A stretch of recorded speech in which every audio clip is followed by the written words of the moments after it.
حکومت و حکمرانی در رابطه بین دولت، ملت و سرزمین تعریف میشه به این ترتیب که دولت‌ها برای اعمال حاکمیت بر سرزمین و مدیریت مردم به نوعی از حکومتداری رو میارن.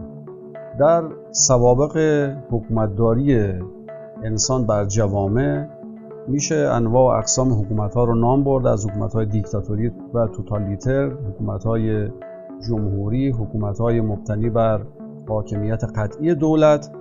اما اون چیزی که امروز در ادبیات رایج جهان وجود داره و مورد مباحثه هست عبارت حکمرانی به جای حکومتداریه. در حکومتداری دولت متولی 0 تا 100 امور هست و برای شهروندان خودش دستورالعمل‌های زندگی، راهکارهای اداری زندگی شخصی و همچنین راه و روش مشارکت در حاکمیت رو تعریف میکنه. اما در حکمرانی مردم علاوه بر مشارکت در فعالیت‌های حاکمیت به عنوان یکی از عناصر مهم اداره جامعه تعریف میشن. در این نظریه جدید حکومتی ارکان حاکمیت در کنار دولت شامل بخش خصوصی و نهادها و مجموعه‌های عمومی یا مجموعه‌های مدنی و مردمی هستند که برای اعمال حاکمیت صحیح در جامعه به موازات دولت فعالیت‌هایی را انجام میدن. عبارت حکمرانی خوب در همین مسئله مشارکت فراگیر شهروندان و گروه‌های مدنی در اعمال حاکمیت بر سرزمین قابلیت تعریف دارد. در بیان ویژگی‌های حکمرانی خوب موضوع مشروعیت حاکمیت، نظام پاسخگویی به شهروندان،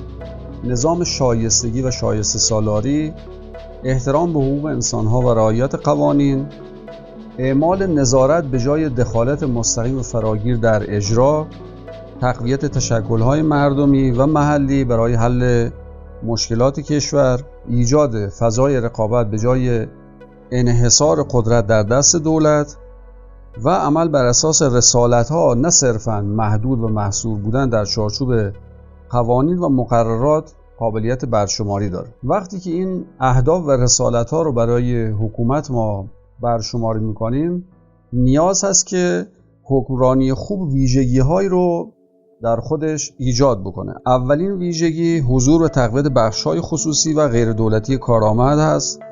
دومین مسئله تقویت نهادهای مدنی جهت استقرار حداکثری مشارکت شهروندان و مردم سالاری، وجود سیاستمداران کارآمد و نخبگان اجرایی اثرگذار، عدم تمرکز قدرت و ثروت در دست دولت مرکزی، اصلاح مدیریت بخش عمومی و خصوصی و اصلاح خدمات دولتی قابلیت برشماری دارد. برای تحقق این مشارکت فراگیر در حکومت مداری، برای رسیدن به این حکمرانی خوب، چند سرمایه مهم باید در کشور ایجاد بشه. اول سرمایه فیزیکی هست، یعنی منابع مالی و فناوری و منابع مادی.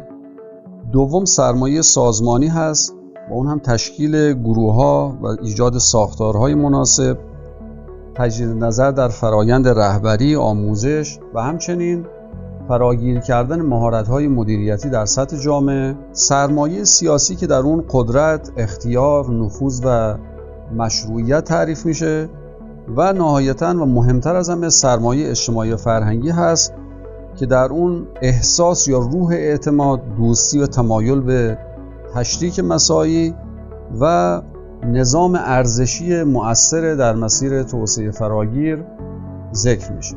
در مبحث حکمرانی خوب امروز منابع و مآخذ متعددی وجود داره در مراکز دانشگاهی، مراکز علمی. موضوع به صورت مفصل در حال مباحثه هست و قابلیت بررسی داره و قابلیت دسترسی داره در فضای رسانه‌ای. اما یکی از شاید مهمترین مقالاتی که جز اولین مقالات مرتبط هم هست، مقاله حکومتداری و حکمرانی خوب هست، مربوط به جناب آقای دکتر گوارجی که در فصلنامه چالش‌های جهان در بهار سال 1396 به چاپ رسید.